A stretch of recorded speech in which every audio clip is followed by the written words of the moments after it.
ಪ್ರಶ್ನೆ ಕ್ರಮ ಸಂಖ್ಯೆ 32 ನೋಡೋಣ. 33. ಕೆಳಗಿನ ಹೇಳಿಕೆ ಅಥವಾ ವಾಕ್ಯಗಳಿಗೆ ಸಂದರ್ಭದೊಂದಿಗೆ ಸ್ವಾರಸ್ಯವನ್ನು ಬರೆಯಿರಿ. ರೂಪಿನಂತೆ ಮಾತು ಕೂಡ ಎನಿತು ಉದಾರವಾಗಿದೆ. ಆಯ್ಕೆ: ಈ ವಾಕ್ಯವನ್ನು ಪೂತಿ ನರಸಿಂಹಾಚಾರ್ಯ ಅವರು ರಚಿಸಿರುವ ಶಬರಿ ಗೀತನಾಟಕದಿಂದ ಆಯ್ದ ಶಬರಿ ಎಂಬ ಪಾಠದಿಂದ ಆರಿಸಲಾಗಿದೆ. ಸಂದರ್ಭ: ಈ ಮಾತನ್ನು ಶಬರಿಯು ರಾಮನಿಗೆ ಹೇಳುತ್ತಾಳೆ. ಶಬರಿಯ ಆತಿಥ್ಯ ಸ್ವೀಕರಿಸಿದ ರಾಮನು ಅಯೋಧ್ಯೆಯ ಅರಮನೆಯಲ್ಲೂ ಕೂಡ ಇದಕ್ಕಿಂತ ಹಿತವಾದದ್ದು ಇಲ್ಲ.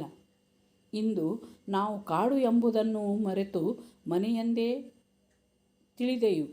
ಇಷ್ಟೊಂದು ಪ್ರೀತಿ ತೋರುವ ನಿನ್ನನ್ನು ತಾಯಿಯೆಂದೇ ತಿಳಿದೆವು ಎಂದು ಶಬರಿಗೆ ಹೇಳಿದಾಗ ಶಬರಿ, ನಿನ್ನ ರೂಪಿನಿಂತ ಮಾತೂ ಕೂಡ ಎನಿತು ಉದಾರವಾಗಿದೆ.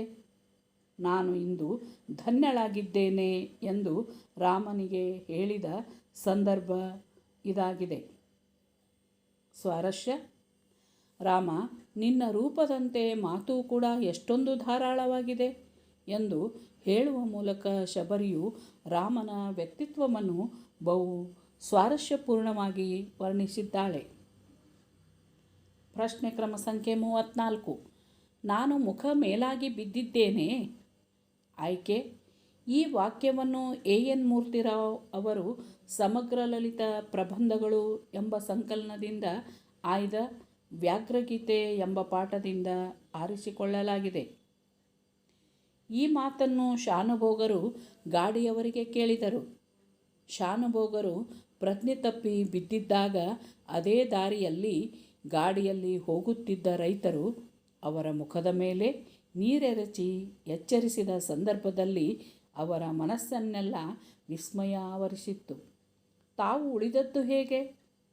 ನಿಸ್ಸಹಾಯಕರಾಗಿ ಪ್ರಜ್ಞೆಯಿಲ್ಲದೆ ಬಿದ್ದಿದ್ದಾಗ ಹುಲಿ ತಮ್ಮನ್ನು ಎಳೆದುಕೊಂಡು ಹೋಗಲಿಲ್ಲವೇಕೆ ಎಂದು ಸ್ವಲ್ಪ ಹೊತ್ತು ಯೋಚಿಸಿ ಗಾಡಿಯವರನ್ನು ನಾನು ಮುಖ ಮೇಲಾಗಿ ಬಿದ್ದಿದ್ದೇನೆ ಎಂದು ಕೇಳಿದ ಸಂದರ್ಭ ಇದಾಗಿದೆ.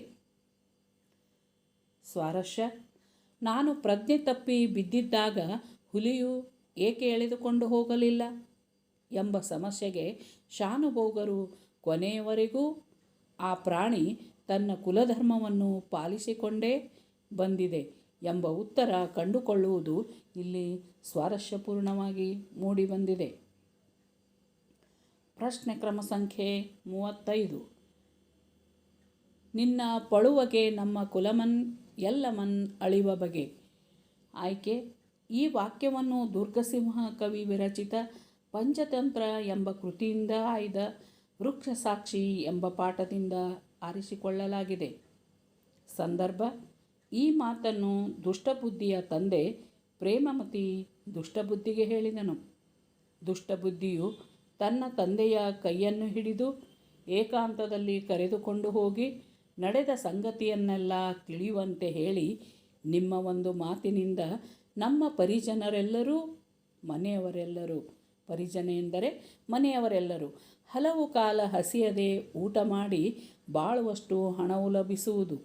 ನೀವು ಆ ಮೊರದ ಪೊಟರೆಯಲ್ಲಿ ಅವಿತುಕೊಂಡು ಧರ್ಮಬುದ್ಧಿಯೇ ಒನ್ನನ್ನು ತೆಗೆದುಕೊಂಡು ಹೋದನು ಎಂದು ಹೇಳಬೇಕು ಎಂದಾಗ, ದುಷ್ಟಬುದ್ಧಿಯ ತಂದೆ ಪರಧನವನ್ನು ಅಪಹರಿಸುವುದು, ನಂಬಿಕೆ ದ್ರೋಹ ಮಾಡುವುದು, ಸ್ವಾಮಿ ದ್ರೋಹ ಮಾಡುವುದು ಇವೆಲ್ಲವೂ ಏನೇ ಮಾಡಿದರೋ ನಮ್ಮನ್ನು ಕೆಡಿಸುತ್ತವೆ. ಇಂತಹದೆಲ್ಲವನ್ನು ನೀನು ತಿಳಿದಿದ್ದು ನನ್ನನ್ನು ಸಾಕ್ಷಿ ಮಾಡಿ ಮಾತನಾಡಿಸಿ ನನ್ನನ್ನು ಕೆಡಿಸಲೂ ಬಯಸಿದೆ. ನಿನ್ನ ಪಳುವಗೆ ನಮ್ಮ ಕುಲವನ್ನೆಲ್ಲಂ ಅಳಿವ ಬಗೆ. ನಿನ್ನ ಕೆಟ್ಟ ಬುದ್ಧಿಯು ನಮ್ಮ ಕುಲವನ್ನೆಲ್ಲವನ್ನು ಹಾಳು ಮಾಡುವ ರೀತಿಯದಾಗಿದೆ ಎಂದು ದುಷ್ಟಬುದ್ಧಿಗೆ ಬುದ್ಧಿ ಹೇಳಿದ ಸಂದರ್ಭ ಇದಾಗಿದೆ. ಸ್ವಾರಸ್ಯ: ಕೆಟ್ಟ ಬುದ್ಧಿಯು ಕುಲವನ್ನು ಎಲ್ಲ ಹಾಳು ಮಾಡುತ್ತದೆ ಎಂದು ಪ್ರೇಮಮತಿ ತನ್ನ ಮಗನಾದ ದುಷ್ಟಬುದ್ಧಿಗೆ ಬುದ್ಧಿ ಮಾತನ್ನು ಹೇಳುವುದು ಸ್ವಾರಸ್ಯಪೂರ್ಣವಾಗಿದೆ. ಪ್ರಶ್ನೆ ಕ್ರಮ ಸಂಖ್ಯೆ 36. ಸಾರ್ವಭೌಮರ ನೆತ್ತಿಯ ಕುಕ್ಕಿ. ಆಯ್ಕೆ: ಈ ವಾಕ್ಯವನ್ನು ದ ರಾ ಬೇಂದ್ರೆ ವಿರಚಿತ ಗರಿ ಎಂಬ ಕವನ ಸಂಕಲನದಿಂದ ಆಯ್ದ ಹಕ್ಕಿ ಹಾರುತ್ತಿದೆ ನೋಡಿದಿರಾ ಎಂಬ ಪದ್ಯಭಾಗದಿಂದ ಆರಿಸಲಾಗಿದೆ. ಸಂದರ್ಭ: ಕವಿ ದ. ರಾ ಬೇಂದ್ರೆ ಅವರು ಕಾಲದ ಸಾರ್ವಭೌಮತ್ವವನ್ನು ವಿವರಿಸಿ ವರ್ಣಿಸುವ ಸಂದರ್ಭದಲ್ಲಿ ಈ ವಾಕ್ಯವನ್ನು ಹೇಳುತ್ತಾರೆ. ಕಾಲಪಕ್ಷಿಯು ರಾಜ್ಯ ಸಾಮ್ರಾಜ್ಯಗಳನ್ನು ವೈಭವದಿಂದ ಮೆರೆಯುವಂತೆ ಮಾಡಿ ಕಾಲಗತಿಯಲ್ಲಿ ರಾಜ ಮಹಾರಾಜರ ಕೋಟೆ ಕೊತ್ತಲಗಳನ್ನು ನಾಶ ಮಾಡುತ್ತಾ ಖಂಡಗಳನ್ನು ತೇಲಿಸಿ ಮುಳುಗಿಸಿ ಸಾರ್ವಭೌಮರೆಂದು ಮೆರೆವರ ನೆತ್ತಿಯ ಕುಕ್ಕಿ ಕೆಳಗೆ ಬೀಳಿಸಿ ಹೊಸಕಿ ಹಾಕಿ ಹಕ್ಕಿ ಹಾರಿ ಹೋಗಿದೆ ಎಂದು ಹೇಳುವ ಸಂದರ್ಭದಲ್ಲಿ ಈ ಮಾತು ಬಂದಿದೆ. ಸ್ವಾರಸ್ಯ: ಕಾಲದ ಗತಿಯಲ್ಲಿ ವೈಭವದಿಂದ ಮೆರೆದ ಸಾರ್ವಭೌಮರೆಲ್ಲರೂ ನಾಮಾವಶೇಷವಾಗಿದ್ದಾರೆ ಎಂಬುದು ಸ್ವಾರಸ್ಯಪೂರ್ಣವಾಗಿ ಈ ವಾಕ್ಯದಲ್ಲಿ ವರ್ಣಿತವಾಗಿದೆ. ಪ್ರಶ್ನೆ ಕ್ರಮ ಸಂಖ್ಯೆ 37. ನಿನ್ ಅಪದೆಸೆಯ ಬಯಸುವವನು ಅಲ್ಲ. ಆಯ್ಕೆ: ಈ ವಾಕ್ಯವನ್ನು ಕುಮಾರವ್ಯಾಸನೆಂದು ಪ್ರಸಿದ್ಧನಾದ ಗದುಗಿನ ನಾರಣಪ್ಪನು ರಚಿಸಿರುವ ಕರ್ನಾಟಕ ರತ್ನ ಕಥಾಮಂಜರಿ ಎಂಬ ಮಹಾಕಾವ್ಯದಿಂದ ಆಯ್ದ ಕೌರವೇಂದ್ರನ ಕೊಂದೆ ನೀನು ಎಂಬ ಪದ್ಯಭಾಗದಿಂದ ಆರಿಸಲಾಗಿದೆ. ಸಂದರ್ಭ: ಕೃಷ್ಣನು ಪಾಂಡವ ಕೌರವರ ನಡುವೆ ಸಂಧಿ ಮಾಡಲು ಹೋಗಿ ವಿಫಲನಾಗಿ ಹಿಂದಿರುಗುವಾಗ ಕರ್ಣನನ್ನು ಜೊತೆಯಲ್ಲಿ ಕರೆದುಕೊಂಡು ಬಂದು ಮೈದುನತನದ ಸರಸದಲ್ಲಿ ಮಾತನಾಡಿಸುವ ಕೃಷ್ಣನು ಕರ್ಣನು ಚಿಂತಿತನಾಗಿರ್ತಾನೆ. ನಿನ್ನ ಮನದಲ್ಲಿ ತಲ್ಲಣಬೇಡ ಎಂದು ಹೇಳುವ ಸಂದರ್ಭದಲ್ಲಿ ಈ ಮಾತನ್ನು ಕವಿಯು ಹೇಳುತ್ತಾನೆ. ಸ್ವಾರಸ್ಯ: ಕೃಷ್ಣನು ಹೇಳುವ ಮಾತಿನಲ್ಲಿ ಕೃಷ್ಣನ ಪ್ರಲೋಭನೆಯಲ್ಲಿ ಕರ್ಣನಿಗೆ ಯಾವುದೇ ಕೆಡಕನ್ನು ಬಯಸುವುದಿಲ್ಲ ಎಂಬುದು ಸ್ವಾರಸ್ಯಪೂರ್ಣವಾಗಿ ಮೂಡಿಬಂದಿದೆ. ಪ್ರಶ್ನೆ ಕ್ರಮ ಸಂಖ್ಯೆ 38. ನೆಲಕ್ಕಿರುವೆನೆಂದು ಬಗೆದರೆ ಛಲಕೆ ಇರಿವೆ. ಆಯ್ಕೆ: ಈ ವಾಕ್ಯವನ್ನು ಮಹಾಕವಿ ರನ್ನ ಬರೆದಿರುವ ಸಾಹಸ ಭೀಮ ವಿಜಯ ಎಂಬ ಕೃತಿಯಿಂದ ಆರಿಸಲಾಗಿರುವ ಛಲಮನೆ ಮೆರೆವೆಂ ಎಂಬ ಪದ್ಯಭಾಗದಿಂದ ಆರಿಸಿಕೊಳ್ಳಲಾಗಿದೆ. ಸಂದರ್ಭ: ಭೀಷ್ಮಾಚಾರ್ಯರು ಪಾಂಡವರನ್ನು ಒಪ್ಪಿಸುತ್ತೇನೆ, ಸಂಧಿ ಮಾಡಿಕೋ ಎಂದು ಕೇಳಿದಾಗ ದುರ್ಯೋಧನನು, ಅಜ್ಜ, ನಾನು ಈ ಭೂಮಿಗಾಗಿ ಯುದ್ಧ ಮಾಡುವನೆಂದು ಭಾವಿಸಿರುವಿರಾ? ನಾನು ಛಲಕ್ಕಾಗಿ ಪಾಂಡವರೊಡನೆ ಹೋರಾಡುವೆನು. ಈ ಭೂಮಿ ನನಗೆ ಪಾಳು ಬಿದ್ದ ನೆಲಕ್ಕೆ ಸಮ ಎನ್ನುವ ಸಂದರ್ಭದಲ್ಲಿ ಈ ಮಾತನ್ನು ಹೇಳುತ್ತಾನೆ.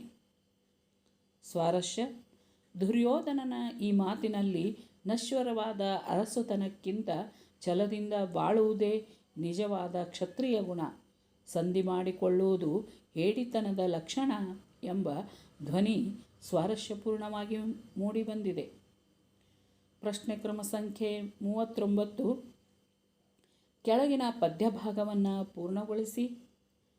ಹಸುರಾಗಸ ಹಸಿರು ಮುಗಿಲು, ಹಸುರು ಗದ್ದೆಯ ಬಯಲು, ಹಸುರಿನ ಮಲೆ ಹಸುರು ಕಣಿವೆ, ಹಸುರು ಸಂಜೆಯೀ ಬಿಸಿಲು. ಅಥವಾ ಹೊಸ ಹೂವಿನ ಕಂಪು ಹಸಿರು, ಎಲರಿನ ತಂಪೂ ಹಸುರು, ಹಕ್ಕಿಯ ಕೊರಲಿಂಪು ಹಸಿರು, ಹಸಿರು ಹಸಿರು ಇಳೆಯ ಉಸಿರು. ಕೆಳಗಿನ ಪದ್ಯಭಾಗವನ್ನು ಓದಿ ಅರ್ಥ ಮಾಡಿಕೊಂಡು ಅಡಕವಾಗಿರುವ ಮೌಲ್ಯವನ್ನು ಆಧರಿಸಿ ಸಾರಾಂಶ ಬರೆಯಿರಿ. ಭಾವಾರ್ಥ: ಇಂದಿನ ದಿನಮಾನದಲ್ಲಿ ಸಾಕಷ್ಟು ಮನುಷ್ಯರಲ್ಲಿ ಮೌಲ್ಯಗಳು ಕುಸಿದು ಹೋಗಿವೆ. ಮೌಲ್ಯಯುತ ಬದುಕು ಕಾಣದಾಗಿದೆ. ಆದ್ದರಿಂದ ಕುಸಿದು ಹೋಗಿರುವ ಮೌಲ್ಯಗಳನ್ನು ಮತ್ತೆ ಎಬ್ಬಿಸಿ ನಿಲ್ಲಿಸಬೇಕು. ಬಡತನ, ಅಜ್ಞಾನ, ಮೂಢನಂಬಿಕೆ, ಧರ್ಮ, ಭಾಷೆ, ಜಾತಿಗಳಿಂದ ಶೋಷಣೆಗೆ ಒಳಗಾದ ಜನರನ್ನು ಎಲ್ಲರಂತೆ ಸಮಾನವಾಗಿ ಬದುಕಲು ಆಸರೆ ನೀಡಿ ಮೇಲೆ ತರಬೇಕು. ಅವರ ಮನಸ್ಸಿನಲ್ಲಿ ಪರಸ್ಪರ ಹೊಂದಾಣಿಕೆಯಿಂದ ಬದುಕುವ, ನಾವೆಲ್ಲರೂ ಒಂದೇ ಎಂಬ ಭಾವನೆಗಳು ಮೂಡುವಂತೆ ಹೊಸ ಭರವಸೆಗಳನ್ನು ಕಟ್ಟಿಕೊಡಬೇಕು. ಹಾಗೆಯೇ ಪ್ರಸ್ತುತ ದಿನಗಳಲ್ಲಿ ಧರ್ಮಾಂಧತೆ, ಜಾತೀಯತೆಯಿಂದ ಸಹಬಾಳ್ವೆ ವಿಘಟನೆಯಾಗುತ್ತಿದೆ. ಮನುಜರ ನಡುವೆ ಇರುವ ಧರ್ಮ, ಜಾತಿ, ಪಂಗಡ ಇತ್ಯಾದಿ ಭೇದ ಭಾವಗಳನ್ನು ಹೋಗಲಾಡಿಸಿ ಐಕ್ಯದಿಂದ ಪ್ರಯತ್ನಶೀಲರಾದಾಗ ಬಲವರ್ಧಿಸುತ್ತದೆ. ಆದ್ದರಿಂದ ಮನುಷ್ಯರ ನಡುವೆ ಜಾತಿ, ಧರ್ಮ, ಭಾಷೆ, ವರ್ಣಗಳಿಂದ ಆವೃತವಾದ ಅಡ್ಡಗೋಡೆಗಳನ್ನು ಕೆಡವಿ ಹಾಕಬೇಕು. ಸಂಕುಚಿತ ಮನೋಭಾವನೆಯನ್ನು ಬಿಡಬೇಕು. ಭೇದ ಭಾವಗಳನ್ನು ಹೋಗಲಾಡಿಸಿ ವಿಶ್ವದ ಜನರೆಲ್ಲರನ್ನೂ ಒಂದಾಗಿಸುವ ಪ್ರೀತಿಯ ಸ್ನೇಹದ ಸೇತುವೆಯನ್ನು ನಿರ್ಮಿಸೋಣವೆಂದು ವಿಶ್ವ ಕುಟುಂಬದ ಪರಿಕಲ್ಪನೆಯನ್ನು, ಸಮಾನತೆಯ ಮೌಲ್ಯವನ್ನು ಕವಿ ಜಿ.ಎಸ್. ಶಿವರುದ್ರಪ್ಪನವರು ಹೇಳಿದ್ದಾರೆ. ಪ್ರಶ್ನೆ ಕ್ರಮ ಸಂಖ್ಯೆ 41. 8-10 ವಾಕ್ಯಗಳಲ್ಲಿ ಉತ್ತರಿಸಿರಿ. ನಾಲ್ವಡಿ ಕೃಷ್ಣರಾಜ ಒಡೆಯರ ಕಾಲದಲ್ಲಿ ಮೈಸೂರು ಮಾದರಿ ಮೈಸೂರು ರಾಜ್ಯ ಹೇಗಾಯಿತು? ನಾಲ್ವಡಿ ಕೃಷ್ಣರಾಜ ಒಡೆಯರು 1902ರಲ್ಲಿ ಮೈಸೂರು ರಾಜ್ಯದ ನೇರ ಉಸ್ತುವಾರಿ ವಹಿಸಿಕೊಂಡರು. ಆಗ ದಿವಾನರಾಗಿದ್ದ ಸರ್ ಕೆ. ಶೇಷಾದ್ರಿ ಅಯ್ಯರವರು ಸಹಕಾರದೊಡನೆ ಮೈಸೂರು ರಾಜ್ಯದ ಸರ್ವತೋಮುಖ ಅಭಿವೃದ್ಧಿಗೆ ಕಂಕಣಬದ್ಧರಾದರು. 1923ರಲ್ಲಿ ಹೊಸ ಕಾನೂನೊಂದನ್ನು ಜಾರಿಗೆ ತಂದರು. ಪ್ರಜಾಪ್ರತಿನಿಧಿ ಶಾಸನಬದ್ಧ ಸಂಸ್ಥೆಯನ್ನಾಗಿ ಮಾರ್ಪಡಿಸಿದರು. 1907ರಲ್ಲಿ ನ್ಯಾಯ ವಿಧಾಯಕ ಸಭೆಯನ್ನೂ ಸಹ ಸ್ಥಾಪಿಸಿದರು. ಪ್ರಜಾಪ್ರತಿನಿಧಿ ಸಭೆಯಲ್ಲಿ ಮಂಡಿಸಿದ ಎಲ್ಲ ವಿಷಯಗಳನ್ನೂ ಸಹ ವಿಮರ್ಶಿಸುವ ಅಧಿಕಾರ, ಆಸಕ್ತಿ ಇದ್ದಿತು. 1. ಗ್ರಾಮ ನಿರ್ಮಲೀಕರಣ, ವೈದ್ಯ ಸಹಾಯ, ವಿದ್ಯಾಪ್ರಚಾರ, ನೀರಿನ ಸೌಕರ್ಯ, ಪ್ರಯಾಣ ಸೌಲಭ್ಯ ಮುಂತಾದ ಕ್ಷೇತ್ರಗಳಲ್ಲಿ ಸ್ವಯಂ ಆಡಳಿತ ಕ್ಷೇತ್ರಗಳಾದವು. ಸಾಹಿತ್ಯ, ಸಂಗೀತ, ವಾಸ್ತುಶಿಲ್ಪಗಳ ಅಭಿವೃದ್ಧಿಗೆ ಒತ್ತು ನೀಡಿದರು.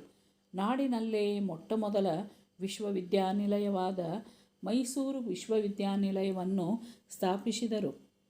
ಬೆಂಗಳೂರಿನಲ್ಲಿ ಕನ್ನಡ ಸಾಹಿತ್ಯ ಪರಿಷತ್ತು, ಮೈಸೂರು ಬ್ಯಾಂಕಿನ ಸ್ಥಾಪನೆ ಮಾಡಲಾಯಿತು. ಉಚಿತ ಆಸ್ಪತ್ರೆಯ ಕಾರ್ಯಾರಂಭ ಮಾಡಿದರು. 1906ರಲ್ಲಿ ಸಹಕಾರ ಸಂಘವನ್ನು ಸ್ಥಾಪಿಸಲಾಯಿತು. ರೈಲು ಯೋಜನೆಯನ್ನು ಜಾರಿಗೆ ತಂದರು. ಅಲ್ಲದೆ ಒಡೆಯರ ಕಾಲದಲ್ಲಿ ಶಿವನಸಮುದ್ರ ಜಲವಿದ್ಯುತ್ ಯೋಜನೆ, ವಾಣಿ ವಿಲಾಸಸಾಗರ ಅಣೆಕಟ್ಟು ಮತ್ತು ಕನ್ನಂಬಾಡಿಯಲ್ಲಿ ಕೃಷ್ಣರಾಜಸಾಗರ ಅಣೆಕಟ್ಟು ನಿರ್ಮಾಣ ಮಾಡಿದ್ದರಿಂದ ವಿದ್ಯುತ್ ಮತ್ತು ನೀರಾವರಿ ಯೋಜನೆಯನ್ನು ಕಾರ್ಯರೂಪಕ್ಕೆ ತಂದರು. ಪ್ರಾಥಮಿಕ ಹಾಗೂ ಮಾಧ್ಯಮಿಕ ವಿದ್ಯಾಭ್ಯಾಸವನ್ನು ಉಚಿತ ಮತ್ತು ಕಡ್ಡಾಯವಾಗಿ ಪ್ರಾರಂಭವಾಯಿತು. ಮೈಸೂರು ಸಂಸ್ಥಾನವನ್ನು ಮಾದರಿ ಸಂಸ್ಥಾನವನ್ನಾಗಿ ರೂಪಿಸಿದರು. ಇವರ ಕಾಲದಲ್ಲಿ ಇಡೀ ಯಾವ ಸಂಸ್ಥಾನದಲ್ಲಿ ಕಾಣದ ಅಭಿವೃದ್ಧಿಯನ್ನು ಮೈಸೂರು ರಾಜ್ಯವು ಕಂಡುದರಿಂದ ಮೈಸೂರು ಮಾದರಿ ಮೈಸೂರು ರಾಜ್ಯ ಎಂಬ ಕೀರ್ತಿಗೆ ಪ್ರಾಪ್ತವಾಯಿತು. ಅಥವಾ ವಿಶ್ವೇಶ್ವರಯ್ಯ ಅವರು ಮೈಸೂರು ದಿವಾನರಾಗಿ ಸಲ್ಲಿಸಿದ ಸೇವೆಯನ್ನು ಕುರಿತು ಬರೆಯಿರಿ. ಮೈಸೂರು ಸಂಸ್ಥಾನದ ಮಹಾರಾಜರಾಗಿದ್ದ ನಾಲ್ವಡಿ ಕೃಷ್ಣರಾಜ ಒಡೆಯರು ವಿಶ್ವೇಶ್ವರಯ್ಯ ಅವರನ್ನು ದಿವಾನರಾಗಿ ನೇಮಿಸಿದರು. ದಿವಾನರಾದ ನಂತರ ಆಡಳಿತದಲ್ಲಿ ಹೊಸ ಮಾದರಿಯನ್ನು ಅನುಷ್ಠಾನಗೊಳಿಸಿ ಕೆಲಸ ಕಾರ್ಯಗಳಲ್ಲಿ ಸುಧಾರಣೆ ತಂದರು. ದಕ್ಷತೆ ಮತ್ತು ಪ್ರಾಮಾಣಿಕತೆಗೆ ಒತ್ತು ನೀಡಿದರು. ನ್ಯಾಯಾಂಗ ಮತ್ತು ಕಾರ್ಯಾಂಗವನ್ನು ಅಧಿಕಾರವನ್ನು ಪ್ರತ್ಯೇಕಗೊಳಿಸಿದರು. ಶಿಕ್ಷಣದ ವಿವಿಧ ಯೋಜನೆಗಳನ್ನು ರೂಪಿಸಿದರು. 1913ರಲ್ಲಿ ಪ್ರಾಥಮಿಕ ಶಿಕ್ಷಣ ನಿಬಂಧವನ್ನು ಜಾರಿಗೆ ತಂದರು. ಮೈಸೂರು ಸಂಸ್ಥಾನದ ಪ್ರತ್ಯೇಕವಾದ ಪ್ರೌಢಶಿಕ್ಷಣದ ಅಂತಿಮ ಪರೀಕ್ಷೆ ನಡೆಸುವ ಯೋಜನೆಯನ್ನು ಆರ್ಥಿಕ ಪರಿಷತ್ತಿನ ಮೂಲಕ ರೂಪುಗೊಳಿಸಿದರು. ಮೈಸೂರು ವಿಶ್ವವಿದ್ಯಾನಿಲಯದ ಸ್ಥಾಪನೆ ಇವರ ಕಾಲದಲ್ಲಾಯಿತು. ಬೆಂಗಳೂರಿನಲ್ಲಿ ಮೆಕ್ಯಾನಿಕಲ್ ಎಂಜಿನಿಯರಿಂಗ್ ಶಾಲೆ, ಮೈಸೂರಿನಲ್ಲಿ ಚಾಮರಾಜೇಂದ್ರ ತಾಂತ್ರಿಕ ಸಂಸ್ಥೆಗಳನ್ನು ಪ್ರಾರಂಭಿಸಿದರು.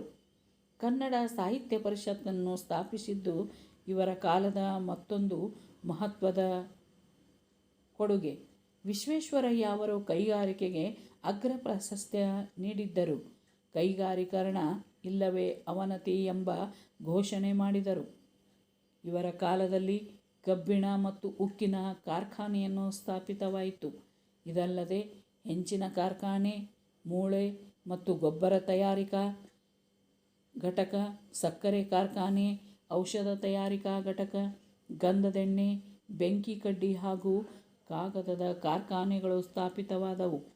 ಸೋಪು ಹಾಗೂ ಲೋಹ ತಯಾರಿಕೆ, ಕಲೆ ಮತ್ತು ಕರಕುಶಲ ಡಿಪೋ, ಕೃಷ್ಣರಾಜೇಂದ್ರ ಬಟ್ಟೆ ಗಿರಣಿ, ಕಾಗದದ ತಿರುಳು, ರಟ್ಟು, ಪೆನ್ಸಿಲ್, ಬೆಂಕಿ ಕಡ್ಡಿ ಮತ್ತು ಪೀಠೋಪಕರಣಗಳು ತಯಾರಿಕಾ ಘಟಕಗಳು, ಹೀಗೆ ನೂರಾರು ಕೈಗಾರಿಕೆಗಳು ಪ್ರಾರಂಭಗೊಂಡವು. 1913ರಲ್ಲಿ ಮೈಸೂರು ಬ್ಯಾಂಕನ್ನು ಸ್ಥಾಪಿಸಿದರು.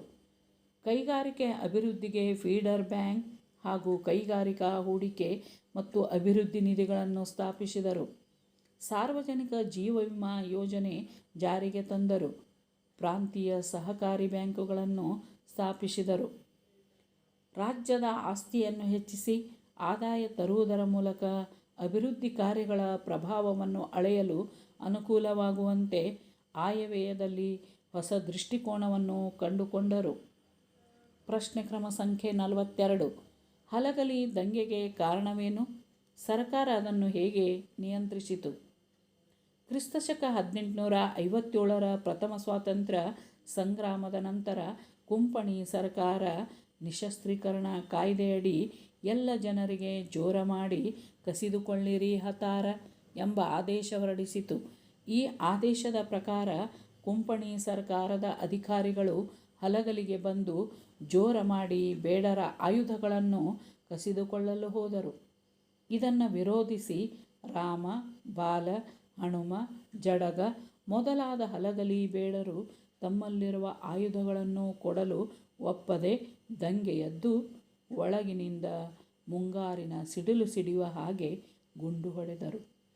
ಇದರಿಂದ ಬ್ರಿಟಿಷ್ ಸೈನಿಕರು ದಂಗು ಹಿಡಿದು ದೂರ ಸರಿದು ನಿಂತರು. ಆಗ ಇನ್ನೂ ಹೆಚ್ಚಿನ ದಂಡು ಬರಲಿ ಎಂದು ಸಾಹೇಬ ಜೆ.ಬಿ. ಸೆಟನ್ಕರ್ ಪತ್ರ ಬರೆದು ತನ್ನ ಮೇಲಿನ ಅಧಿಕಾರಿಗೆ ಕಳಿಸಿದನು. ಆಗ ಬ್ರಿಟಿಷ್ ಸರ್ಕಾರದ ದಂಡು ತಯಾರಾಗಿ ಹಲಗಲಿಗೆ ಬಂದಿತು. ಬ್ರಿಟಿಷ್ ದಂಡಿನ ಸಿಪಾಯಿಗಳು ಹಲಗಲಿಯ ಬೇಡರನ್ನು ಬೆನ್ನು ಹತ್ತಿ ತಿರುವಿ ಹಾಕಿ ಕೊಂದರು. ಬೇಡರನ್ನು ದಂಡಿನ ಮಧ್ಯೆ ಹಾಕಿಕೊಂಡು ಕರುಣೆಯಿಲ್ಲದ ಹಾಗೆ ಗುಂಡು ಹೊಡೆದು ಸಾಯಿಸಿದರು. ಸಿಡಿಲು ಸಿಡಿಯುವ ಹಾಗೆ ಸಿಟ್ಟಿಲೆ ಭರಪೂರವಾಗಿ ಗುಂಡನ್ನು ಸುರಿಸಿದರು.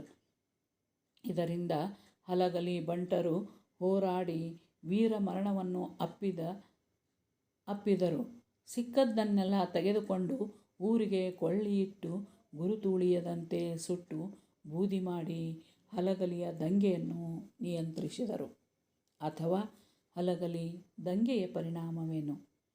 ಕುಂಪಣಿ ಸರ್ಕಾರ ಹೊರಡಿಸಿದ ನಿಶಸ್ತ್ರೀಕರಣದ ಆದೇಶವನ್ನು ವಿರೋಧಿಸಿ ತಮ್ಮಲ್ಲಿರುವ ಆಯುಧಗಳನ್ನು ಕೊಡಲು ಒಪ್ಪದೆ ದಂಗೆಯೆದ್ದ ಹಲಗಲಿಯ ಬೇಡರನ್ನು ಬಗ್ಗುಬಡಿಯಲು ಬ್ರಿಟಿಷ್ ಸರ್ಕಾರದ ದಂಡು ತಯಾರಾಗಿ ಹಲಗಲಿಗೆ ಬಂದಿತು.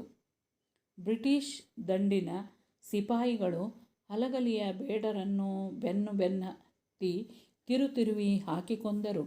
ಬೇಡರನ್ನು ದಂಡಿನ ಮಧ್ಯೆ ಹಾಕಿಕೊಂಡು ಕರುಣೆಯಿಲ್ಲದ ಹಾಗೆ ಗುಂಡು ಹೊಡೆದು ಸಾಯಿಸಿದರು. ಕೆಲವು ಬೇಡರು ತಪ್ಪಿಸಿಕೊಂಡು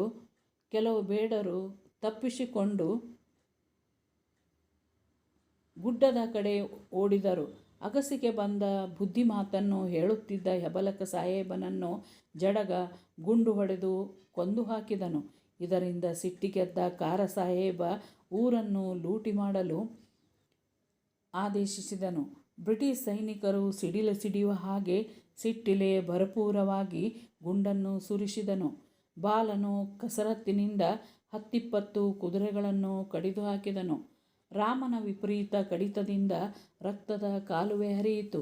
ಹೀಗೆ ಹಲಗಲಿ ಬಂಟರಾದ ಪೂಜೇರಿ ಹನುಮ, ಬ್ಯಾಡರ ಬಾಲ, ಜಡಗ, ರಾಮ, ಭೀಮ ಮೊದಲಾದ ಹೋರಾಡಿ ವೀರ ಮರಣವನ್ನಪ್ಪಿದರು.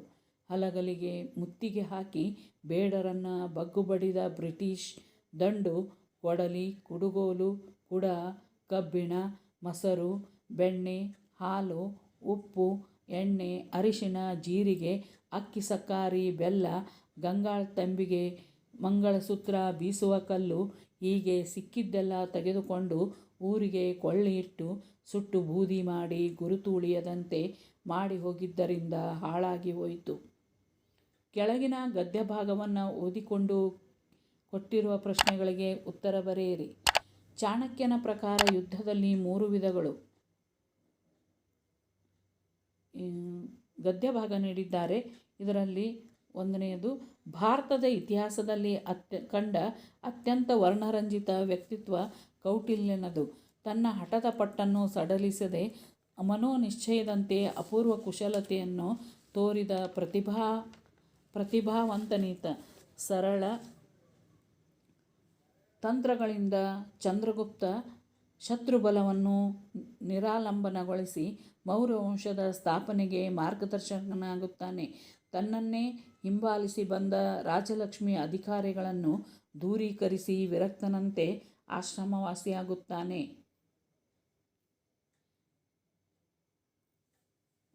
1ನೇ ಉತ್ತರ, ಚಾಣಕ್ಯನ ಪ್ರಕಾರದಲ್ಲಿ ಯುದ್ಧದಲ್ಲಿ 3 ಯುದ್ಧಗಳು. 1ನೇದು ಪ್ರಕಾಶಯುದ್ಧ, ಸೂಚಿತ ಸ್ಥಳದಲ್ಲಿ ನಿರ್ದಿಷ್ಟ ಸಮಯಕ್ಕೆ ನಡೆಯುವ ಸಂಗ್ರಾಮ. 2ನೇಯದು ಕೂಟಯುದ್ಧ, ತಂತ್ರಗಳ ಮೂಲಕ ಯುದ್ಧ ಮಾಡುವುದು. 3ನೇಯದು ಮೌನಯುದ್ಧ, ಶತ್ರು ಅಧಿಕಾರಿಗಳನ್ನು ನಾಶಪಡಿಸಲು ಗುಪ್ತ ಕಾರ್ಯಾಚರಣೆ ನಡೆಸುವುದು. ಯಾವಾಗ ಶತ್ರುಗಳಿಗಿಂತ ಬಲಿಷ್ಠವಾಗಿದ್ದು ಪರಿಸ್ಥಿತಿ ಅನುಕೂಲಕರವಾಗಿರುತ್ತದೆಯೋ ಆಗ ಅವನು ಮುಕ್ತಯುದ್ಧವನ್ನೇ ಮಾಡಬೇಕು. ಸೂಚಿತ ಸ್ಥಳದಲ್ಲಿ ನಿರ್ದಿಷ್ಟ ಸಮಯದಲ್ಲಿ ನಡೆಯುವ ಮುಕ್ತಯುದ್ಧವೇ ಧರ್ಮಯುದ್ಧ.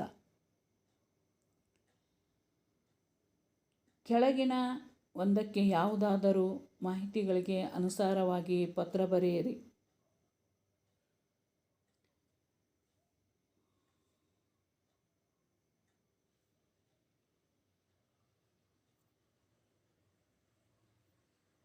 ಇಲ್ಲಿ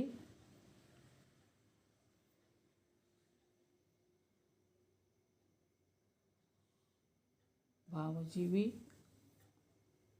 ನ್ಯೂ ಹೊರೈಸನ್, ಹೊಸಕೋಟೆ, ಬೆಂಗಳೂರು ಗ್ರಾಮಾಂತರ ಜಿಲ್ಲೆ. ಪತ್ರದ ಸಹಿ. ಮುಂದೆ ಪತ್ರವನ್ನು ನಂತರ ನೋಡಿ. ರಾಷ್ಟ್ರೀಯ ಭಾವೈಕ್ಯತೆ. ಇಲ್ಲಿ ಕೊನೆಯ 45ನೇ ಪ್ರಶ್ನೆ. ನಿಬಂಧ. ಪೀಠಿಕೆ. ಒಂದು ರಾಷ್ಟ್ರದ ಭೌಗೋಳಿಕ ಪರಿಸರದಲ್ಲಿ ಜನರು ವಾಸಿಸುವ ಪ್ರದೇಶವನ್ನು ರಾಷ್ಟ್ರ ಎನ್ನುತ್ತೇವೆ. ಹಾಗೂ ವಿವಿಧತೆಯಲ್ಲಿ ಏಕತೆಯಿಂದ ಇರುವುದನ್ನು ಭಾವೈಕ್ಯತೆ ಎನ್ನುತ್ತೇವೆ. ರಾಷ್ಟ್ರೀಯ ಭಾವೈಕ್ಯತೆ ಎಂದರೆ ಒಂದು ದೇಶದಲ್ಲಿ ವಾಸಿಸುವ ಎಲ್ಲ ಜನರೂ ಸಹ ತಾವೆಲ್ಲ ಒಂದೇ ರಾಷ್ಟ್ರದ ಎಂಬ ಭಾವನೆಯಿಂದ ಸಾಮರಸ್ಯ, ಏಕತೆ, ಒಗ್ಗಟ್ಟುಗಳಿಂದ ಸಹಬಾಳ್ವೆ ಮಾಡುವ ಗುಣಧರ್ಮವೇ ರಾಷ್ಟ್ರೀಯ ಭಾವೈಕ್ಯತೆ. ವಿಷಯ ವಿವರಣೆ. ಭಾರತ ಹಲವು ಮತಧರ್ಮಗಳನ್ನು ಹೊಂದಿರುವ ದೇಶ. ಹಲವು ಜನಾಂಗದ ಪ್ರಕಾರ ಜನರು ಪ್ರಾಚೀನ ಕಾಲದಿಂದ ಇಲ್ಲಿ ನೆಲೆಸಿದ್ದಾರೆ. ವೇಷಭೂಷಣ, ಭಾಷೆ ಬೇರೆ ಬೇರೆಯಾದರೂ ಎಲ್ಲರೂ ಭಾರತೀಯರು. ಭಾರತವು ಕಾಶ್ಮೀರದಿಂದ ಕನ್ಯಾಕುಮಾರಿಯವರೆಗೆ ಮತ್ತು ಗುಜರಾತಿನಿಂದ ಪಶ್ಚಿಮ ಬಂಗಾಳದವರೆಗೂ 29 ರಾಜ್ಯಗಳನ್ನು ಮತ್ತು 7 ಕೇಂದ್ರಾಡಳಿತ ಪ್ರದೇಶಗಳನ್ನು ಒಳಗೊಂಡು ವಿಶಾಲವಾಗಿ ಹಬ್ಬಿದೆ. ನಮ್ಮ ರಾಷ್ಟ್ರದಲ್ಲಿ ಹಿಂದೂ, ಜೈನ್, ಮುಸ್ಲಿಂ, ಕ್ರೈಸ್ತ ಹೀಗೆ ಹಲವಾರು ಧರ್ಮದವರು ಸಾಕಷ್ಟು ಜನಸಂಖ್ಯೆ ಇದೆ. ಎಲ್ಲರೂ ಭಾರತೀಯರು ಒಂದೇ ಎಂಬ ಭಾವನೆಯಿಂದ ಸಹಬಾಳ್ವೆ ನಡೆಸುತ್ತಿದ್ದಾರೆ. ಇಲ್ಲಿ ಭಾಷೆ, ಆಚಾರ, ವಿಚಾರ, ಉಡುಗೆ, ಹಬ್ಬಗಳಲ್ಲಿ ಭಿನ್ನತೆ ಇದ್ದರೂ ರಾಷ್ಟ್ರದ ಏಕತೆಗೆ ಅಡ್ಡಿಯಾಗಿಲ್ಲ. ಭಾರತ ಮಾತೆಯ ಮಕ್ಕಳು ಎಂಬ ಭಾವನೆ ಇದೆ. ಭಾರತ ಪ್ರಜಾಸತ್ತಾತ್ಮಕ ವ್ಯವಸ್ಥೆಯನ್ನು ಹೊಂದಿದೆ. ಇಲ್ಲಿ ಯಾರೂ ಮೇಲಲ್ಲ, ಯಾರೂ ಕೀಳಲ್ಲ. ಭಾರತದಂತಹ ಬಹುಭಾಷಿಕ, ಬಹು ಸಂಸ್ಕೃತಿಯ, ವಿವಿಧ ಜಾತಿ, ಮತ, ಧರ್ಮಗಳಿರುವ ದೇಶದಲ್ಲಿ ಈ ಭಾವನೆ ಅತ್ಯವಶ್ಯವಾಗಿದೆ. ವಸುದೈವ ಕುಟುಂಬಕಂ ಎಂಬುದು ನಮ್ಮ ಸಂಸ್ಕೃತಿಯ ಮೂಲಮಂತ್ರವಾಗಿದೆ.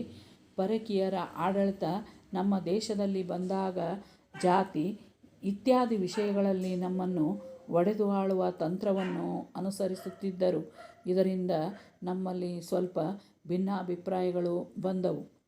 ಸ್ವತಂತ್ರ ಭಾರತದಲ್ಲಿಯೂ ಇಂತಹ ಭಾವನೆಗಳು ಮುಂದುವರಿಯುತ್ತಿರುವುದರಿಂದ ನಮ್ಮ ದೇಶದ ಅಭಿವೃದ್ಧಿಗೆ ಮಾರಕವಾಗಿ ದೊಡ್ಡ ಸಮಸ್ಯೆಯಾಗಿ ಪರಿಣಮಿಸಿದೆ. ಇದು ಭಾರತದ ದೌರ್ಭಾಗ್ಯವೇ ಆಗಿದೆ. ರಾಷ್ಟ್ರೀಯ ಭಿನ್ನತೆಯಿಂದ ದೇಶವು ದುರ್ಬಲವಾಗಿರುತ್ತದೆ. ವಿವಿಧ ಸಮಸ್ಯೆಗಳು, ರಾಜಕೀಯ ಮುಖಂಡರು, ಧಾರ್ಮಿಕತೆಯು ತಲೆ ಎತ್ತುತ್ತದೆ. ರಾಜಕೀಯದಿಂದ ಒಂದುಗೂಡಿ ಬಾಳುವ ಜನತೆಯಲ್ಲಿ ಭೇದ, ದ್ವೇಷವನ್ನು, ಒಡಕನ್ನು ಉಂಟು ಮಾಡುವ ಪ್ರಸಂಗಗಳು ನಡೆಯುತ್ತಿವೆ. ಇವು ಶಾಶ್ವತವಲ್ಲ. ಓಟಿಗಾಗಿ ರಾಜಕಾರಣಿಗಳು ಸಮಾಜದಲ್ಲಿ ಒಡಕು ಉಂಟು ಮಾಡುವ ಕಾರ್ಯಕ್ಕೆ ಜನರನ್ನು ಪ್ರೇರೇಪಿಸುವರು. ಅಧಿಕಾರಕ್ಕಾಗಿ ಸಮಾಜದ ಆರೋಗ್ಯವನ್ನು ಹಾಳು ಮಾಡುವರು. ಆದರೆ ಸಾಮಾನ್ಯ ಜನತೆ ಇದಕ್ಕೆ ಬೆಲೆ ಕೊಡದೆ ಎಲ್ಲರೂ ಒಂದು ಎಂಬ ಭಾವನೆಯಿಂದ ಬಾಳಿದರೆ, ಒಗ್ಗಟ್ಟಿನಿಂದ ಕಾರ್ಯ ಮಾಡಿದರೆ ಜೀವನವು ಸುಖಮಯವಾಗುತ್ತದೆ. ಹಾಗೂ ನಾಡು, ದೇಶ ಪ್ರಗತಿ ಹೊಂದುತ್ತದೆ.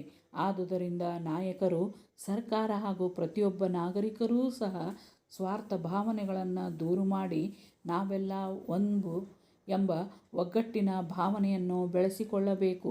ಈ ದೇಶ ಅಖಂಡ ಹಾಗೂ ಭವ್ಯ ಸಂಸ್ಕೃತಿಯ ಪರಂಪರೆಗಳನ್ನು ಎತ್ತಿ ಹಿಡಿಯಬೇಕು. ದೇಶಭಕ್ತಿ, ತ್ಯಾಗ ಮನೋಭಾವನೆಯು ಜಾಗೃತವಾಗಿ ಗಟ್ಟಿಗೊಳ್ಳುತ್ತದೆ. ಭಾರತ ಸಂವಿಧಾನದಲ್ಲಿ ಮತೀಯ ಭೇದ ಭಾವಕ್ಕೆ ಅವಕಾಶವಿಲ್ಲ. ಬಡವ, ಶ್ರೀಮಂತ ಎಲ್ಲರೂ ಸಮಾನರಾಗಿ ಬಾಳಬೇಕು. ಎಲ್ಲ ಜಾತಿಯ ಜನರು ಸಮಾನತೆಯನ್ನು ಕಾಪಾಡಿಕೊಳ್ಳಬೇಕು. ಪ್ರಗತಿಪರ ಬೆಳವಣಿಗೆಗೆ ಭಾವೈಕ್ಯತೆ ಅಗತ್ಯವಾಗಿದೆ. ಪ್ರಾಮುಖ್ಯತೆ: ಒಂದು ರಾಷ್ಟ್ರದ ಜನತೆಯಲ್ಲಿ ಒಗ್ಗಟ್ಟು ಉಂಟು ಮಾಡಲು ಭಾವೈಕ್ಯತೆ ಅವಶ್ಯವಾಗಿದೆ. ರಾಷ್ಟ್ರದ ಹಿತಾಸಕ್ತಿಯನ್ನು ಸಾಧಿಸಲು, ಅಭಿವೃದ್ಧಿ ಹೊಂದಲು ರಾಷ್ಟ್ರದ ಜನರು ತಾವೆಲ್ಲರೂ ಒಂದೆಂಬ ಭಾವನೆ ಬೆಳೆಸಲು ಭಾವೈಕ್ಯತೆ ಅಗತ್ಯವಾಗಿದೆ. ಭಾವೈಕ್ಯತೆಯು ದೇಶದ ಸಮಗ್ರತೆ, ಸೋದರತೆ ಮತ್ತು ಸಮಾನತೆಗೆ ಪ್ರಮುಖ ಪ್ರೇರಣೆಯಾಗುತ್ತದೆ. ರಾಷ್ಟ್ರೀಯ ಭಾವೈಕ್ಯತೆಯ ಮೇಲೆ ಪ್ರಭಾವ ಬೀರುವ ಅಂಶಗಳು: ಸಾಂಸ್ಕೃತಿಕ ಅಂಶಗಳು. ರಾಷ್ಟ್ರದ ವಿವಿಧ ಸಮುದಾಯಗಳಿಗೆ ತನ್ನದೇ ಆದ ಅಭಿವ್ಯಕ್ತಿ ಸ್ವರೂಪಗಳಿರುತ್ತವೆ. ಭಾಷೆ, ಉಡುಗೆ ತೊಡುಗೆ, ಕಲೆ, ಸಾಹಿತ್ಯ, ವಾಸ್ತುಶಿಲ್ಪ, ಊಟ ಉಪಚಾರ, ರೀತಿನೀತಿಗಳು, ಧರ್ಮ, ಸಂಪ್ರದಾಯ, ನಡೆನುಡಿ, ನಂಬಿಕೆಗಳು ಮುಂತಾದವುಗಳೆಲ್ಲವೂ ಸಮುದಾಯದಿಂದ ಸಮುದಾಯಕ್ಕೆ, ಸ್ಥಳದಿಂದ ಸ್ಥಳಕ್ಕೆ ಭಿನ್ನವಾಗಿರುತ್ತವೆ. ಪ್ರತಿಯೊಂದು ಸಮುದಾಯದಲ್ಲಿಯೂ ನಂಬಿಕೆಯುಳ್ಳವರು ಮತ್ತು ಆಚಾರ ವಿಚಾರವುಳ್ಳವರಿರುತ್ತಾರೆ. ಒಂದೇ ರಾಷ್ಟ್ರದಲ್ಲಿರುವ ಸಮುದಾಯದವರು, ಸಮಾಜದವರು, ಪ್ರದೇಶದವರು ತಮ್ಮ ಸಂಸ್ಕೃತಿ, ಧರ್ಮ, ಭಾಷೆ, ರೀತಿ ನೀತಿಗಳೇ ಶ್ರೇಷ್ಠವೆಂಬ ಸಂಕುಚಿತ ಭಾವನೆ, ಪ್ರತಿಷ್ಠೆ, ಅಹಂಕಾರಗಳೆಲ್ಲವೂ ಸಾಮಾಜಿಕ ಭಾವೈಕ್ಯತೆಯ ಮೇಲೆ ನಕಾರಾತ್ಮಕ ಪ್ರಭಾವ ಬೀರುತ್ತವೆ. ಅನ್ಯ ಸಂಸ್ಕೃತಿಗಳಲ್ಲಿಯ ಗುರುತಿಸುವ ಮತ್ತು ವಿವಿಧ ಸಂಸ್ಕೃತಿಗಳಲ್ಲಿಯ ಸಾಮ್ಯತೆಯನ್ನು ಬೆಳೆಸುವುದು ಮತ್ತು ಸಕಾರಾತ್ಮಕ ಬೇರೆ, ವಿಭಿನ್ನವಾದ ಬೇರೆ ಗುರುತಿಸುವ ಮತ್ತು ರಾಷ್ಟ್ರೀಯ ಉತ್ತಮ ಗುಣಗಳನ್ನು, ಹೃದಯ ವೈಶಾಲ್ಯತೆಯನ್ನು ಬೆಳೆಸುವುದು ಶಿಕ್ಷಣದ ಮೂಲಕ ಮನೋವೃತ್ತಿಯನ್ನು ರಾಷ್ಟ್ರ ಆಗಬೇಕು. ಎರಡನೇದು ಮಾನಸಿಕ ವಿಕಾಸಾಂಶಗಳು. ಪ್ರತಿಯೊಂದು ರಾಜ್ಯದಲ್ಲಿ, ಸಮುದಾಯದಲ್ಲಿ, ಸಂಘ ಸಂಸ್ಥೆಗಳಲ್ಲಿ, ಪ್ರತಿ ಗುಂಪಿನಲ್ಲಿ ಪ್ರತಿಯೊಬ್ಬನೂ ಅವನಿಗೆ ದೊರಕುವ ಅವಕಾಶಗಳನ್ನು ಅವಲಂಬಿಸಿ ಮಾನಸಿಕವಾಗಿ ಭಿನ್ನನಾಗಿರುತ್ತಾನೆ. ಅವರ ಜಾಣ್ಮೆಯ ಮಟ್ಟ, ವಿಷಯ ಗ್ರಹಿಸಿ ಅರ್ಥ ಮಾಡಿಕೊಳ್ಳಲು ರೀತಿ, ಸಮಸ್ಯೆಗಳಿಗೆ ಪರಿಹಾರ ಕಂಡುಕೊಳ್ಳುವ ರೀತಿ ವಿಭಿನ್ನವಾಗಿರುತ್ತದೆ. ಇಂಥ ವ್ಯತ್ಯಾಸಗಳನ್ನು ನಿವಾಸಿಗಳಲ್ಲಿ ಹಾಗೂ ಗ್ರಾಮ ನಿವಾಸಿಗಳಲ್ಲಿ ಕಾಣಬಹುದು. ಇದೂ ಕೂಡ ರಾಷ್ಟ್ರದ ಪ್ರಜೆಗಳಲ್ಲಿ ಸಾಮರಸ್ಯ ತರಲಾರದು. ಆದ್ದರಿಂದ ರಾಷ್ಟ್ರದ ಎಲ್ಲ ಪ್ರಜೆಗಳಿಗೆ ಸಮಾನ ಅವಕಾಶ ಮಾಡಿಕೊಡುವುದು ಎಲ್ಲರ ಕರ್ತವ್ಯ ಮತ್ತು ಜವಾಬ್ದಾರಿಯಾಗಿರುತ್ತದೆ. ದೈಹಿಕ ಸ್ವರೂಪದ ಅಂಶಗಳು. ಎಲ್ಲ ಮಾನವರ ಸಮಗ್ರ ಸ್ವರೂಪವು ಒಂದೇ ಆಗಿರುತ್ತದೆಯಾದರೂ ವಿವಿಧ ಕುಲದ ಮಾನವರು ಭಿನ್ನ ಭೌಗೋಳಿಕ ಪ್ರದೇಶಗಳಲ್ಲಿ ವಿಕಾಸ ಹೊಂದುವುದರಿಂದ ಮೇಲ್ನೋಟಕ್ಕೆ ಭಿನ್ನವಾಗಿ ಕಾಣುತ್ತಾರೆ. ಅವರ ದೈಹಿಕ ಆಕಾರ, ಸ್ವರೂಪಗಳು ಭಿನ್ನವಾಗಿರುತ್ತವೆ. ಈ ಲಕ್ಷಣಗಳನ್ನು ಆಯಾ ಸಮುದಾಯದ ಸದಸ್ಯರು ಆನುವಂಶಿಕವಾಗಿ ಪಡೆದುಕೊಂಡು ಜನ್ಮ ತಾಳಿರುತ್ತಾರೆ. ಇಂಥ ದೈಹಿಕ ಸ್ವರೂಪದಲ್ಲಿಯ ಭಿನ್ನತೆಯ ಕೂಡ ರಾಷ್ಟ್ರೀಯ ಭಾವೈಕ್ಯತೆಗೆ ಅಡ್ಡಿ ಉಂಟು ಮಾಡುತ್ತದೆ. ಆದರೆ ಎಲ್ಲ ಮಾನವರಲ್ಲಿ ನಡೆಯುವ ದೈಹಿಕ ಪ್ರಕ್ರಿಯೆಗಳು ಒಂದೇ ಆಗಿರುತ್ತವೆ. ಎಲ್ಲರ ಜೀವನಕ್ಕಾಗಿ ಬೇಕಾಗುವ ಆಮ್ಲಜನಕ, ಆಹಾರ, ನೀರು ಒಂದೇ. ಎಲ್ಲರ ಮೂಲ ಪ್ರವೃತ್ತಿಗಳೂ ಒಂದೇ. ಯಾವ ಕಾಲದಲ್ಲಿಯೂ ಮೇಲು ಕೀಳು ಎನ್ನುವುದಿಲ್ಲ ಎಂಬ ಭಾವನೆ ಎಲ್ಲರಲ್ಲಿಯೂ ಬಂದಾಗ ಮಾತ್ರ ರಾಷ್ಟ್ರೀಯ ಭಾವೈಕ್ಯತೆ ಸುಲಭವಾಗುತ್ತದೆ. 4ನೇದ್ದು ಆರ್ಥಿಕ ಅಂಶಗಳು. ವ್ಯಕ್ತಿಗಳ ನಡುವಿನ, ಸಮುದಾಯಗಳ ನಡುವಿನ ಆರ್ಥಿಕ ಭಿನ್ನತೆಯು ಅವರ ಬೌದ್ಧಿಕ ವಿಕಾಸ ಮತ್ತು ಪಡೆದ ಜೀವನ ಕೌಶಲ್ಯ ಮುಂತಾದವುಗಳನ್ನು ಅವಲಂಬಿಸಿರುತ್ತದೆ. ವ್ಯಕ್ತಿಗಳ ಅಥವಾ ಸಮುದಾಯಗಳಲ್ಲಿಯ ಆರ್ಥಿಕ ಅಸಮಾನತೆಯು ರಾಷ್ಟ್ರೀಯ ಭಾವೈಕ್ಯತೆಗೆ ತೊಡಕನ್ನು ಉಂಟುಮಾಡುತ್ತದೆ ಮತ್ತು ಅವರು ಮುಂಬರುವ ಸಂತತಿಗಳ ಶಿಕ್ಷಣ, ಮಾನಸಿಕ ವಿಕಾಸ ಮತ್ತು ಅವರಿಗೆ ಸಿಕ್ಕಬಹುದಾದ ಅವಕಾಶಗಳ ಮೇಲೆ ಪ್ರಭಾವ ಬೀರುತ್ತದೆ. ಆದ್ದರಿಂದ ಬಡವರು ಶ್ರೀಮಂತರ ನಡುವಿನ ಆರ್ಥಿಕ ಅಂತರವನ್ನು ಕಡಿಮೆಗೊಳಿಸುವುದು ಸಮಾಜದ ಹೊಣೆಗಾರಿಕೆಯಾಗಿದೆ. 5ನೇಯ ಭೌಗೋಳಿಕ ಅಂಶಗಳು. ಮಾನವರು ರಾಷ್ಟ್ರದಾದ್ಯಂತ ಮತ್ತು ಜಗತ್ತಿನಾದ್ಯಂತ ವಿವಿಧ ಭೌಗೋಳಿಕ ಪ್ರದೇಶಗಳಲ್ಲಿ ವಾಸಿಸುತ್ತಾರೆ. ತಾವು ವಾಸಿಸುವ ಪ್ರದೇಶವು ತಮ್ಮ ವೈಯಕ್ತಿಕ ಸ್ವತ್ತು. ಅಲ್ಲಿ ಲಭ್ಯವಿರುವ ನೈಸರ್ಗಿಕ ಸಂಪನ್ಮೂಲಗಳೆಲ್ಲವೂ ತಮಗಾಗಿ ಮಾತ್ರವೆಂದು ಭಾವಿಸುತ್ತಾರೆ. ಅವರು ಪರಕೀಯರಿಂದ ಅತಿಕ್ರಮಣವನ್ನು ವಿರೋಧಿಸುತ್ತಾರೆ. ಒಂದು ರಾಷ್ಟ್ರದಲ್ಲಿ ಭೌಗೋಳಿಕವಾಗಿ ಬೇರೆ ಬೇರೆ ರಾಜ್ಯಗಳನ್ನಾಗಲಿ ವಿಂಗಡಿಸಲಾಗುತ್ತದೆ. ಪರಸ್ಪರ ಅತಿಕ್ರಮಣ ಮಾಡುವುದಿಲ್ಲ. ರಾಜ್ಯಗಳ ಗಡಿಗಳು ಸಂಪನ್ಮೂಲಗಳು ಸಾರ್ವಜನಿಕ ಸ್ವತ್ತು. ಅದರ ಮೇಲೆ ದುರುಪಯೋಗದಿಂದ ಉಳಿದವರು ತಮ್ಮ ಅಧಿಕಾರದಿಂದ ಆಡಳಿತದ ಅನುಕೂಲಕ್ಕಾಗಿ ಒಂದೇ ರಾಷ್ಟ್ರದ ವಿವಿಧ ರಾಜ್ಯದವರು. ಕಾಲ್ಪನಿಕ ರಾಷ್ಟ್ರದ ನೈಸರ್ಗಿಕ ಎಲ್ಲರಿಗೂ ಸಮಾನವಾದ ಹಕ್ಕು ಇದೆ. ಅದರ ವಂಚಿತರಾಗುತ್ತಿದ್ದಾರೆ. ನಮ್ಮ ನಾಗರಿಕರ ಹಕ್ಕು ಬಾಧ್ಯತೆಗಳನ್ನು ಸಂರಕ್ಷಿಸುವುದು ನಮ್ಮೆಲ್ಲರ ಕರ್ತವ್ಯವಾಗಿರುತ್ತದೆ. ಇಂಥ ಮನೋಭಾವನೆಯಿಂದ ಮಾತ್ರ ರಾಷ್ಟ್ರೀಯ ಭಾವೈಕ್ಯತೆ ಸಾಧ್ಯವಾಗುವುದು. ಉಪಸಂಹಾರ. ಒಂದು ರಾಷ್ಟ್ರವು ಮುಂದುವರಿಯಬೇಕಾದರೆ ಬೇರೆ ಬೇರೆ ರಾಜ್ಯಗಳಿಗೂ ಕೇಂದ್ರಾಡಳಿತಕ್ಕೂ ಸಂಪೂರ್ಣ ಸಂಬಂಧವಿರಬೇಕು ಹಾಗೂ ಹೊಂದಾಣಿಕೆ ಇರಬೇಕು. ಎಲ್ಲ ರಾಜ್ಯದ ಜನರಲ್ಲಿ ರಾಷ್ಟ್ರಪ್ರಜ್ಞೆ ಮತ್ತು ರಾಷ್ಟ್ರಾಭಿಮಾನ ಇರಬೇಕು. ಪ್ರಜೆಗಳು ರಾಷ್ಟ್ರದ ಕಷ್ಟಪಟ್ಟು ಕೆಲಸ ಮಾಡುವವರೂ ಅಭಿಮಾನಿಗಳೂ ಸಾಹಸಿಗರೂ ಆಗಿರಬೇಕು. ಇದು ನಮ್ಮ ದೇಶ, ಇದು ನಮ್ಮ ರಾಷ್ಟ್ರ, ನಾವು ಈ ದೇಶದ ಮಕ್ಕಳು, ಇದರ ಅಭಿವೃದ್ಧಿ ಮತ್ತು ರಕ್ಷಣೆಗಾಗಿ ನಾವು ಎಂತಹ ತ್ಯಾಗಕ್ಕೂ ಸಿದ್ಧರಾಗಿದ್ದೇವೆ ಎಂದು ನಂಬಿದವರೇ ರಾಷ್ಟ್ರಪ್ರೇಮಿಗಳು. ಇಂತಹ ಭಾವನೆಗಳಲ್ಲಿ ಎಲ್ಲ ಪ್ರಜೆಗಳಲ್ಲೂ ಏಕತೆ ಇರುವುದೇ ರಾಷ್ಟ್ರೀಯ ಭಾವೈಕ್ಯತೆ. ಮಹಿಳಾ ಸಬಲೀಕರಣ. ಪೀಠಿಕೆ. ಮಹಿಳಾ ಸಬಲೀಕರಣ ಎಂಬ ಪದವು ಮಹಿಳೆಯರು ಸಾಕಷ್ಟು ಶಕ್ತಿಶಾಲಿಗಳಾಗಿಲ್ಲ, ಅವರು ಸಬಲೀಕರಣಗೊಳ್ಳಬೇಕು ಎಂಬುದನ್ನು ಸೂಚಿಸುತ್ತದೆ. ಈ ನೋವಿನ ಸತ್ಯ ಬಹಳ ಹಿಂದಿನಿಂದಲೂ ಇದೆ. ನಮ್ಮ ಸಮಾಜವು ಪುರುಷರು ಮತ್ತು ಮಹಿಳೆಯರನ್ನು ಒಳಗೊಂಡಿದೆ.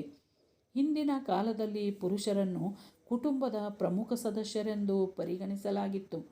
ಅವರ ಜೀವನೋಪಾಯವನ್ನು ಗಳಿಸುವ ಜವಾಬ್ದಾರಿಯನ್ನು ಹೊಂದಿದ್ದರು ಮತ್ತು ಕುಟುಂಬದ ನಿರ್ಧಾರ ತೆಗೆದುಕೊಳ್ಳುವವರಾಗಿದ್ದರು. ಮತ್ತೊಂದೆಡೆ ಮಹಿಳೆಯರು ಮನೆಗೆಲಸ ಮತ್ತು ಮಕ್ಕಳನ್ನು ಬೆಳೆಸುವ ಜವಾಬ್ದಾರಿಯನ್ನು ಹೊಂದಿದ್ದರು. ಆದ್ದರಿಂದ ಪಾತ್ರಗಳು ಮುಖ್ಯವಾಗಿ ಲಿಂಗವನ್ನು ಆಧರಿಸಿವೆ. ನಿರ್ಧಾರ ತೆಗೆದುಕೊಳ್ಳುವಲ್ಲಿ ಮಹಿಳೆಯರ ಪಾಲ್ಗೊಳ್ಳುವಿಕೆ ಇರಲಿಲ್ಲ.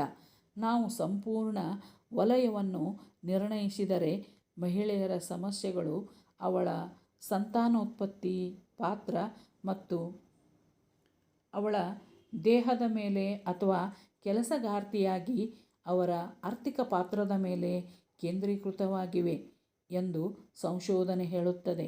ಆದರೆ ಇವರ್ಯಾರೂ ಮಹಿಳೆಯರ ಸಬಲೀಕರಣದತ್ತ ಗಮನ ಹರಿಸಿಲ್ಲ. ಇತ್ತೀಚಿನ ವರ್ಷಗಳಲ್ಲಿ ಮಹಿಳೆಯರನ್ನು ಅತ್ಯಲ್ಪ ಮತ್ತು ಶಕ್ತಿಹೀನತೆಯ ಪ್ರಪಾತದಿಂದ ಮೇಲೆತ್ತುವ ಗಮನಾರ್ಹ ಕೆಲಸ ಪ್ರಾರಂಭವಾಯಿತು. ಪಿತೃಪ್ರಧಾನ ಸಮಾಜವು ಪ್ರಪಂಚದ ಆದ್ಯಂತ ಮಹಿಳಾ ಸ್ವಾತಂತ್ರ್ಯವನ್ನು ಹತ್ತಿಕ್ಕಿತು.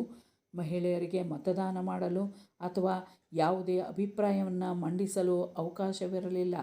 ಮಹಿಳೆಯರು ತಮ್ಮ ಮನೆಗಳಿಗೆ ಸೀಮಿತರಾಗಿದ್ದರು. ಸಮಯ ಮುಂದುವರೆದಂತೆ ತಮ್ಮ ಜೀವನವು ಕೇವಲ ಮನೆಯಲ್ಲಿ ಸೇವೆ ಸಲ್ಲಿಸುವುದಕ್ಕಿಂತ ಹೆಚ್ಚಿನದನ್ನು ಅರ್ಥೈಸುತ್ತದೆ ಎಂದು ಅವರು ಅರಿತುಕೊಂಡರು. ಹೆಚ್ಚು ಹೆಚ್ಚು ಮಹಿಳೆಯರು ಮಾನವ ನಿರ್ಮಿತ ಅಡೆತಡೆಗಳನ್ನು ದಾಟಲು ಪ್ರಾರಂಭಿಸಿದಾಗ ಪ್ರಪಂಚವು ಮಹಿಳೆಯರ ಬೆಳವಣಿಗೆಗೆ ಸಾಕ್ಷಿಯಾಗಲು ಪ್ರಾರಂಭಿಸಿತು. ವಿಷಯ ಬೆಳವಣಿಗೆ. ಪುರುಷರಿಗಿಂತ ಭಿನ್ನವಾಗಿ ಮಹಿಳೆಯರು ತಮ್ಮ ವಿರುದ್ಧ ಲಿಂಗದ ಧ್ವನಿಯನ್ನು ಹತ್ತಿಕ್ಕಲು ಎಂದಿಗೂ ಪ್ರಯತ್ನಿಸುವುದಿಲ್ಲ.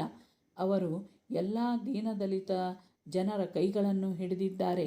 ಪುರುಷರು ಮತ್ತು ಮಹಿಳೆಯರು ಮತ್ತು ಅವರು ತಮ್ಮ ಜೀವನವನ್ನು ಸುಧಾರಿಸಲು ಪ್ರಯತ್ನಿಸುತ್ತಿರುವಾಗ ಅವರನ್ನು ದೂರದೃಷ್ಟಿಯಿಂದ ಹೊರತೆಗೆಯುತ್ತಾರೆ. ಮಹಿಳಾ ಸಬಲೀಕರಣದ ಇತಿಹಾಸ. ಮಹಿಳಾ ಸಬಲೀಕರಣ ಇತಿಹಾಸವು ನಿಖರವಾದ ದಿನಾಂಕದಿಂದ ಪ್ರಾರಂಭವಾಗುವುದಿಲ್ಲ. ಇದು ಸಂಚಿತ ಪ್ರಕ್ರಿಯೆಯಾಗಿದೆ.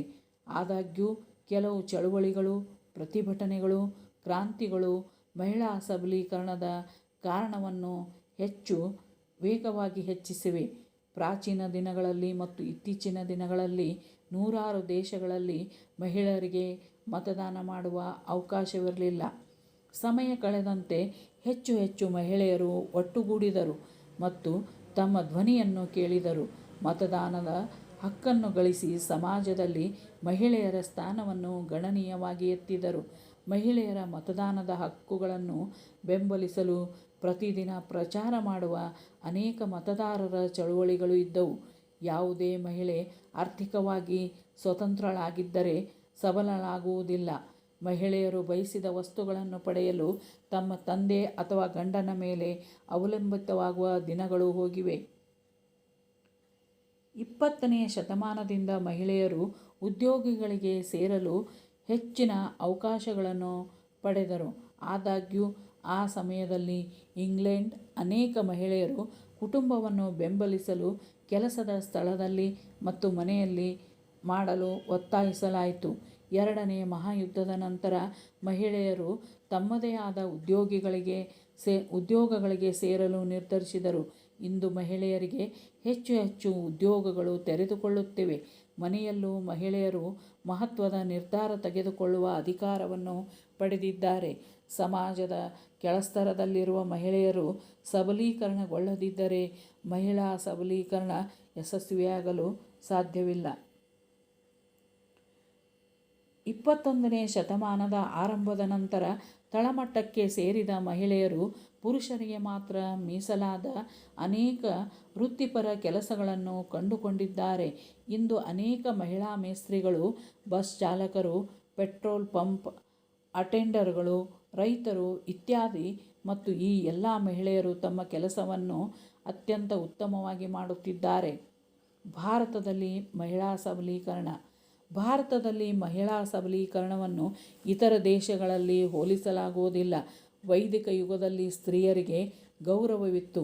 ಮಹಿಳಾ ಶಿಕ್ಷಣದತ್ತ ಗಮನ ಹರಿಸಲೇ ಇಲ್ಲ.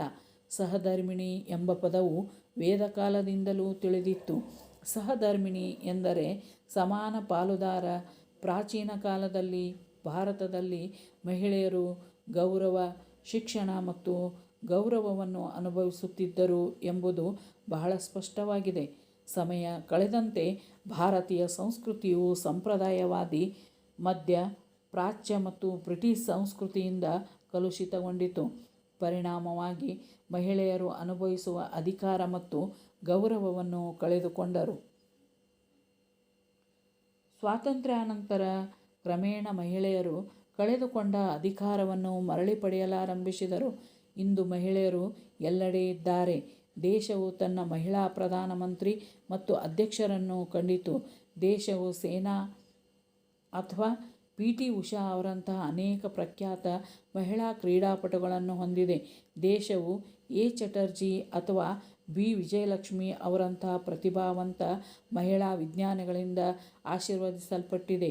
ಭಾರತದಲ್ಲಿ ಮಹಿಳೆಯರು ಯಾವುದೇ ಹಿಂಜರಿಕೆ ಇಲ್ಲದೆ ಯುದ್ಧ ಪಡೆಗಳನ್ನು ಸೇರುತ್ತಿದ್ದಾರೆ. ಆದಾಗ್ಯೂ ಭಾರತದಲ್ಲಿ ಪಿತೃಪ್ರಭುತ್ವದ ಹಿಡಿತದಿಂದ ಹೊರಬರಲು ಇನ್ನೂ ಕಷ್ಟಪಡುತ್ತಿರುವ ಅನೇಕ ಮಹಿಳೆಯರು ಇದ್ದಾರೆ. ವಿಶೇಷವಾಗಿ ಗ್ರಾಮೀಣ ವಲಯದಲ್ಲಿ ಈ ಮಹಿಳೆಯರನ್ನು ಧ್ವನಿ ಎತ್ತಲು, ಪ್ರತಿಭಟಿಸಲು ಮತ್ತು ಅಧಿಕಾರಿಗಳಿಂದ ಸಹಾಯಪಡಿಸಲು ಒತ್ತಾಯಿಸುವುದು ಸಶಕ್ತ ಮಹಿಳೆಯರ ಕರ್ತವ್ಯವಾಗಿದೆ. ಉಪಸಂಹಾರ: ಹಿಂದೆಂದಿಗಿಂತಲೂ ಇಂದು ಮಹಿಳೆಯರು ಸ್ವಾತಂತ್ರ್ಯವನ್ನು ಅನುಭವಿಸುತ್ತಿದ್ದಾರೆ. ಅವರು ಸ್ವಂತವಾಗಿ ನಿರ್ಧರಿಸಬಹುದು. ಆದಾಗ್ಯೂ ಹೋಗಲು ಬಹಳ ದೂರವಿದೆ. ಧರ್ಮವನ್ನು ಹತ್ತಿಕ್ಕಲು ಬಳಸುತ್ತಿರುವುದನ್ನು ವಿರೋಧಿಸಿ ಮಹಿಳೆಯರು ಪ್ರತಿಭಟಿಸಬೇಕು. ಎಲ್ಲ ಮಿಲಿಟರಿ ಸ್ಥಾನಗಳು ಮಹಿಳೆಯರಿಗೆ ಮುಕ್ತವಾಗಿಲ್ಲ. ಚಿತ್ರರಂಗದಲ್ಲಿ, ಕ್ರೀಡೆಯಲ್ಲಿ ಮತ್ತು ಸಾಮಾನ್ಯ ಉದ್ಯೋಗಗಳಲ್ಲಿ ವೇತನದ ಅಂತರವಿದೆ. ಮಹಿಳೆಯರು ಅನಾದಿ ಕಾಲದಿಂದ ಎದುರಿಸುತ್ತಿರುವ ಎಲ್ಲ ಅನ್ಯಾಯಗಳನ್ನು ಬಹಿಷ್ಕರಿಸಲು ಕಷ್ಟಪಟ್ಟು ಗಳಿಸಿದ ಶಕ್ತಿಯನ್ನು ಬೆಳೆಸಬೇಕಿದೆ. ಮಕ್ಕಳೇ, ಇಲ್ಲಿಯವರೆಗೆ ಈ 2022ರ ರಾಜ್ಯಮಟ್ಟದ ಪೂರ್ವಸಿದ್ಧತಾ ಪರೀಕ್ಷೆಯ ಪ್ರಶ್ನೋತ್ತರಗಳನ್ನು ಚರ್ಚಿಸಿದೆ. ಈ ವಿಡಿಯೋವನ್ನು ಕೊನೆಯ ತನಕ ನೋಡಿ, ಲೈಕ್ ಮಾಡಿ, ಶೇರ್ ಮಾಡಿ, ಸಬ್ಸ್ಕ್ರೈಬ್ ಆಗುವುದನ್ನು ಮರಿಬೇಡಿ.